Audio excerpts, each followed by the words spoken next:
looming decision. We hear from some of the lawmakers who hold the future of Supreme Court nominee Brett Kavanaugh in their hands. Pro-life upset. Why a leader in the fight for the unborn has strong words for Congress following the spending bill the president signed last week. Previewing the Senate. A report from Rome on the important meeting of bishops, which starts tomorrow. And showing the way. Pope Francis tells the faithful there's an easy path to finding help when they're in trouble. On EWTN News Nightly for Tuesday, October 2nd, 2018.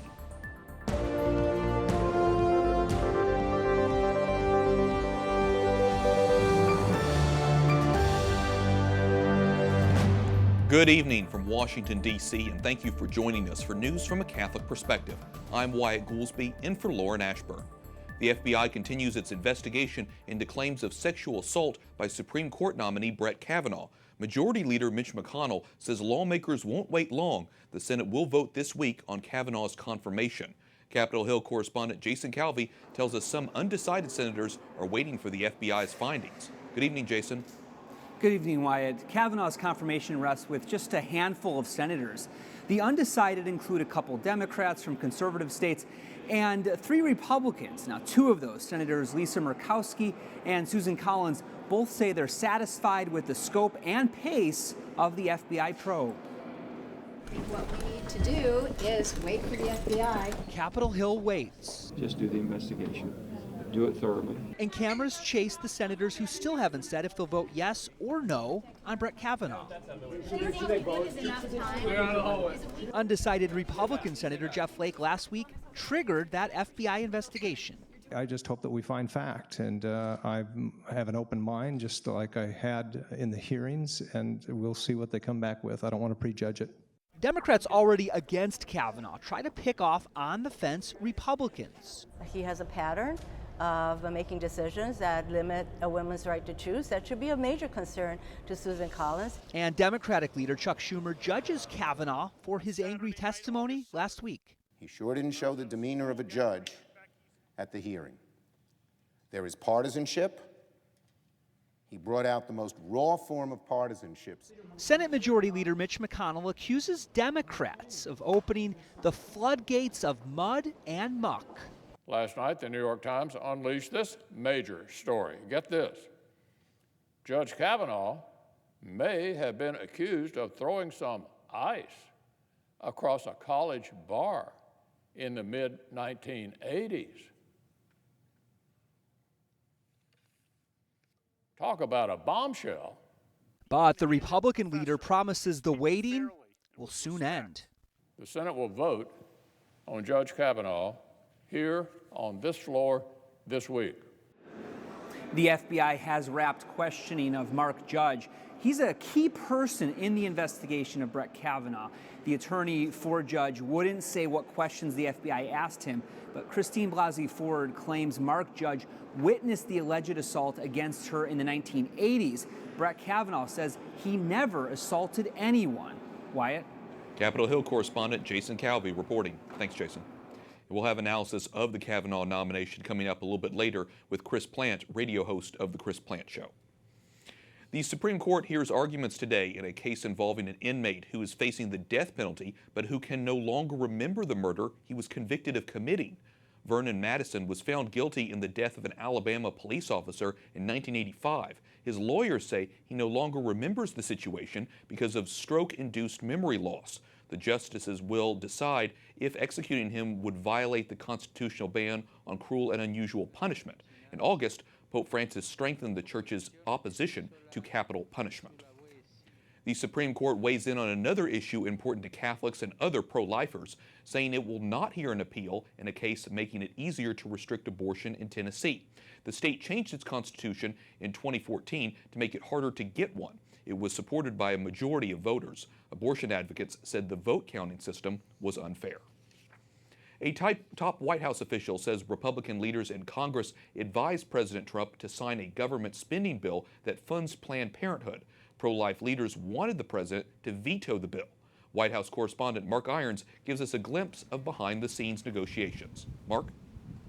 Wyatt, Larry Kudlow is the president's chief economic advisor. He is also a Catholic convert. I asked him this morning about the president's decision to sign off on a bill keeping the government running, but also funding the nation's largest abortion provider. Why did the president sign the spending bill on Friday? It funds Planned Parenthood. That's something he said he's opposed to. Why did he sign it? It's a tough call. Kept the government open on the advice of the Republican leaders. Very tough call. Can you explain that tough call? What do you mean by that? It was a tough call, difficult call. He decided to go with the advice of the leadership. Did the leadership let the president down on this issue? Here's what I'll say.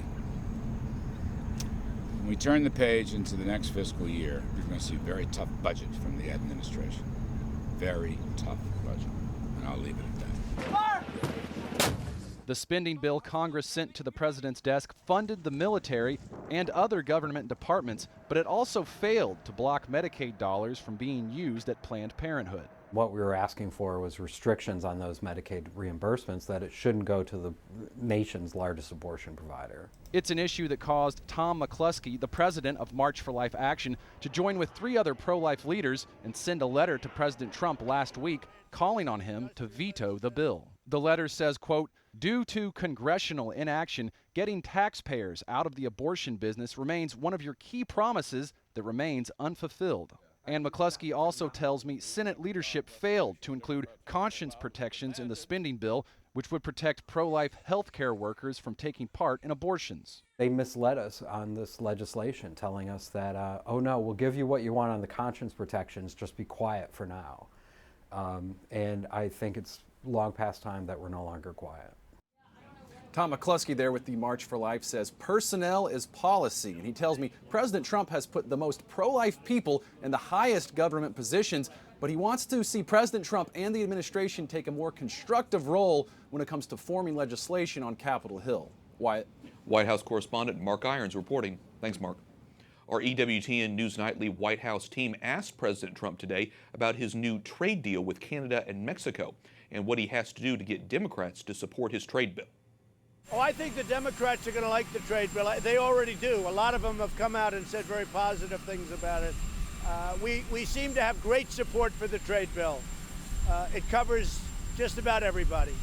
The president calls the agreement USMCA, saying he does not want to use the previous name NAFTA because that deal cost American jobs.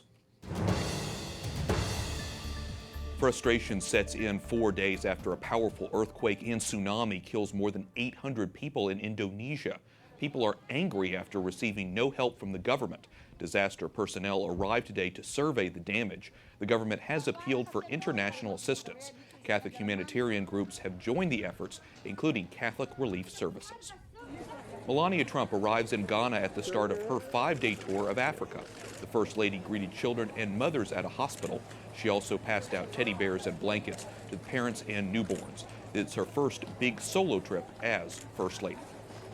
A top Vatican diplomat tells the United Nations he is concerned about human rights violations, especially those involving the unborn.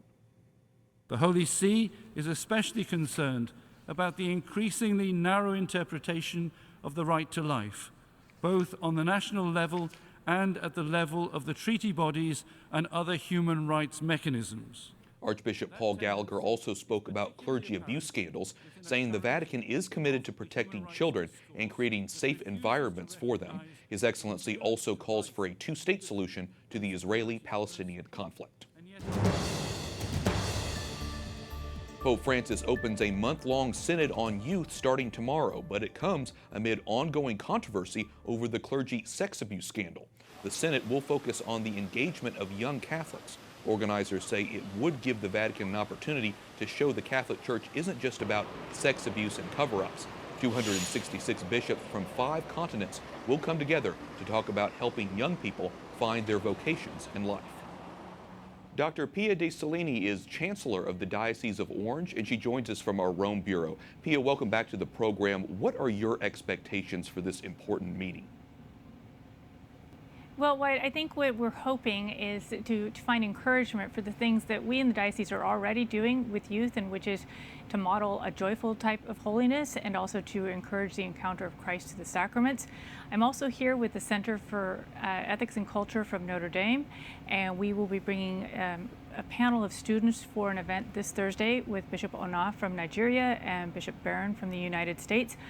And then we'll be bringing a group of undergraduate students on the 14th for a pilgrimage, both to witness the synod and to witness to the synod.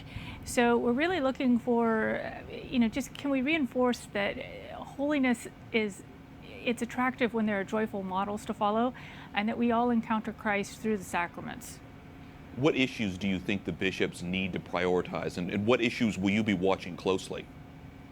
I'm looking for a universal response. I'm looking for something that doesn't represent just a niche position of a few people from the elites from a few countries. I'm looking for something that speaks to the heart of everyone. And what we do know is that everyone is drawn to Christ through the good, the true, and the beautiful, and that's regardless of where people come from from around the world. So those are the issues that I'm going to be focusing on.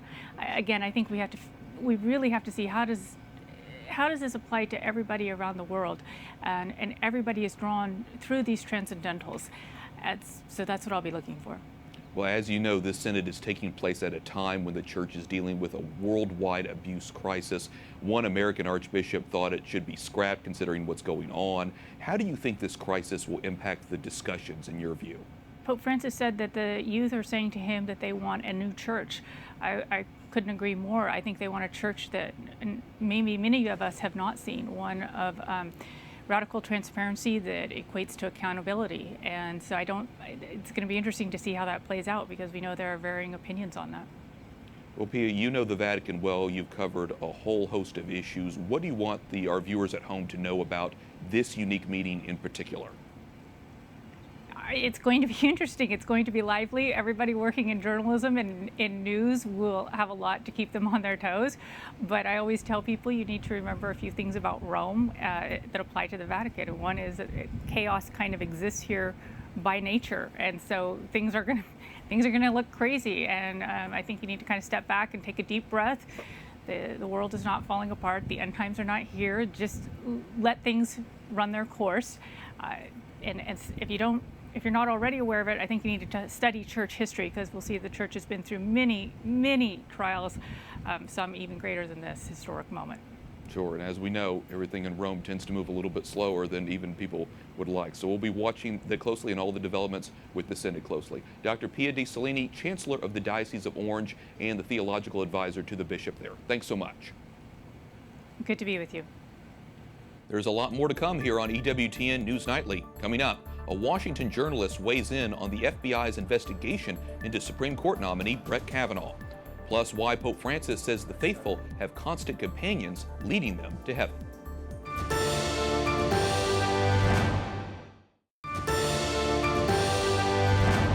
Welcome back. I'm Wyatt Goolsby, in for Lauren Ashburn.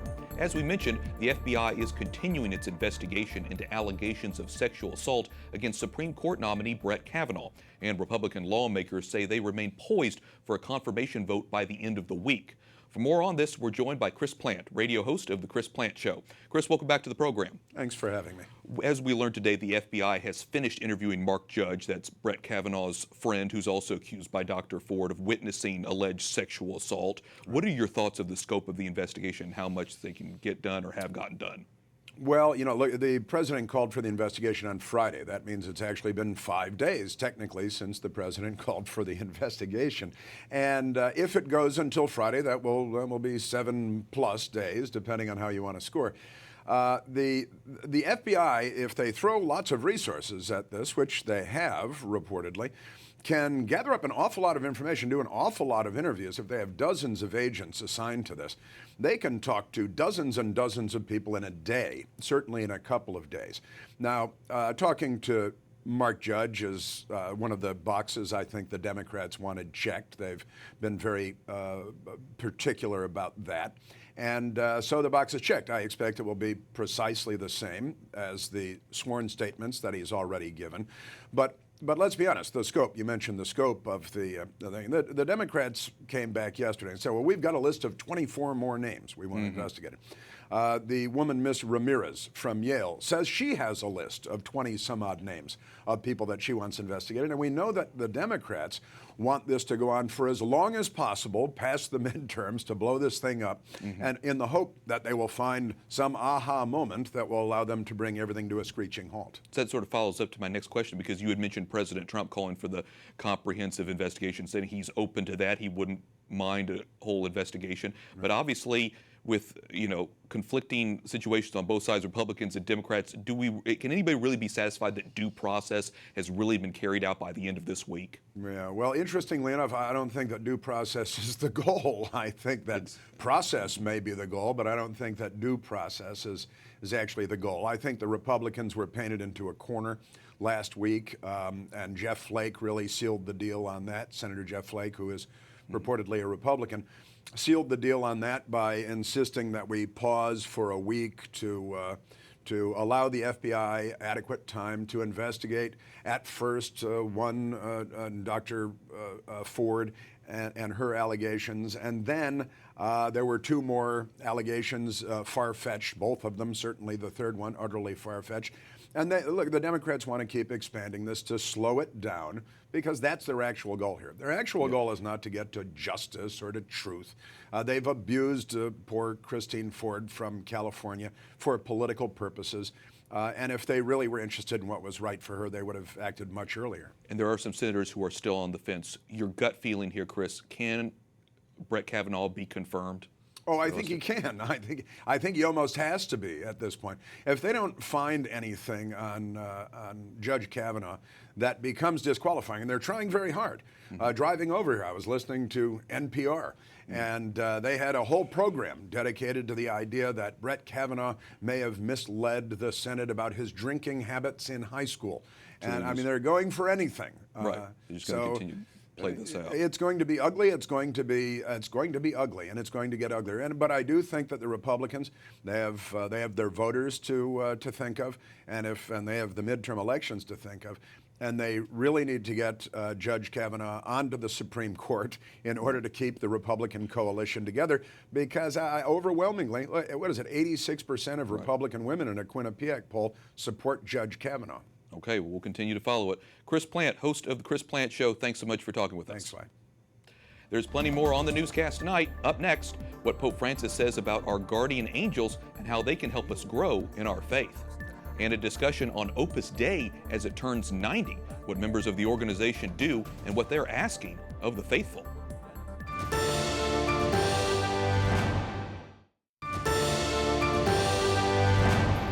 Il nostro angelo non solo è con noi, ma vede Dio Padre. Pope Francis says our guardian angels guide us closer to God. At his daily Mass at the Vatican, the Holy Father also says the heavenly beings are our companions, protectors, and guides, and we should remember to talk with them. Today is the feast of the Holy Guardian Angels. Welcome back. I'm Wyatt Goolsby, in for Lauren Ashburn. A well-known institution in the Church turns 90 years old today. Opus Dei is Latin for Work of God. It was founded in 1928 by St. Jose Maria Escriva in Madrid, Spain.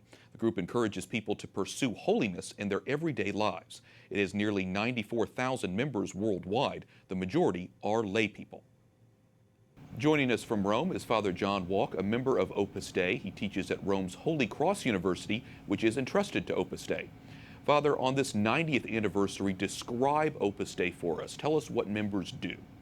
Well, Opus Dei is a prelature of the Catholic Church, and basically the inspiration behind it is the idea that everyone is called to holiness, including ordinary lay Catholics, and that holiness can be pursued in the middle of the world.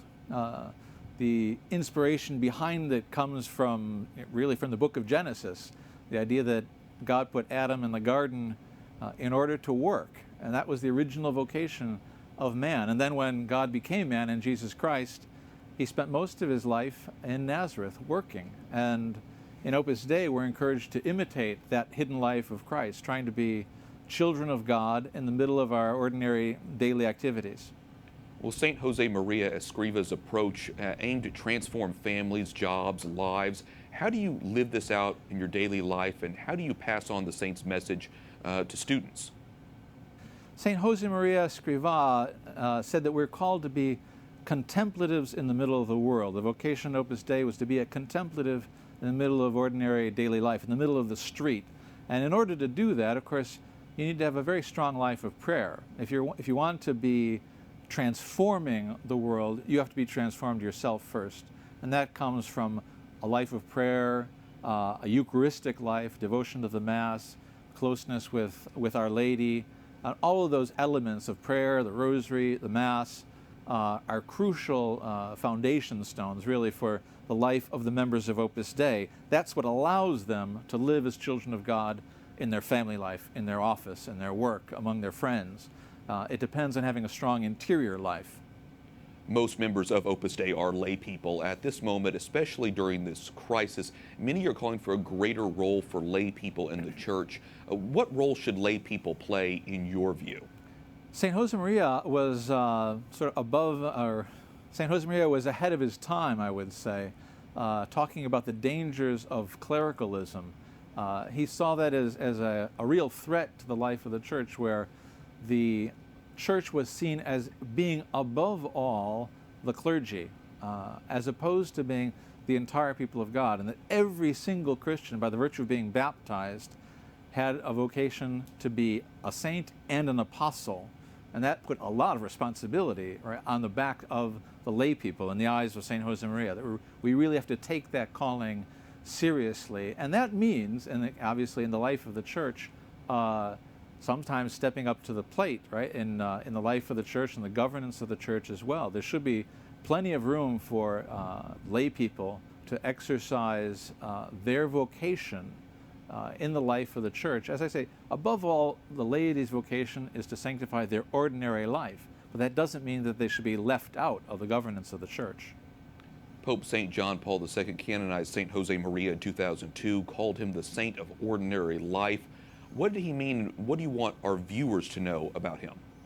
Well, when St. John Paul II talked about St. Josemaria as the saint of ordinary life, I think he's referring to this idea that's so central to the teaching of St. Josemaria, that the Christian vocation within Opus Dei certainly is to try to transform the prose of every day into heroic verse. What he meant by that, obviously referring to heroic verse, is living the virtues heroically, which is the definition of sanctity. And we can transform the ordinary stuff of daily life, the prose of daily life, into a beautiful poem, a poem that gives glory to God. And that's what a holy life really is. And along with that holiness is also the apostolate that springs naturally from a life in deep connection with God. If we're aware of our own filiation, that we are children of God, it's going to naturally overflow in our dealings with other people, and we're going to help them become aware that they too are children of God. Well, it's so interesting to hear about the lessons from St. Josemaria and more about Opus Dei as well. Father John Walk, priest of Opus Dei, thanks so much for talking with us. Thanks a lot. And finally tonight, plans have been approved in Algeria for a beatification service for 19 Catholics killed during the country's bloody civil war in the 1990s. The service will take place on December 8th. Pope Francis earlier this year recognized the group, which includes 7 Trappist monks, as martyrs. Beatification is one step in the process of being declared a saint. And I'm sure Catholics around the world honor and respect all of those who have died for their faith. That concludes our newscast for tonight. We thank you for watching. For the entire EWTN News Nightly team, I'm Wyatt Goolsby. We'll be back tomorrow with more news from a Catholic perspective. Good night, and God bless.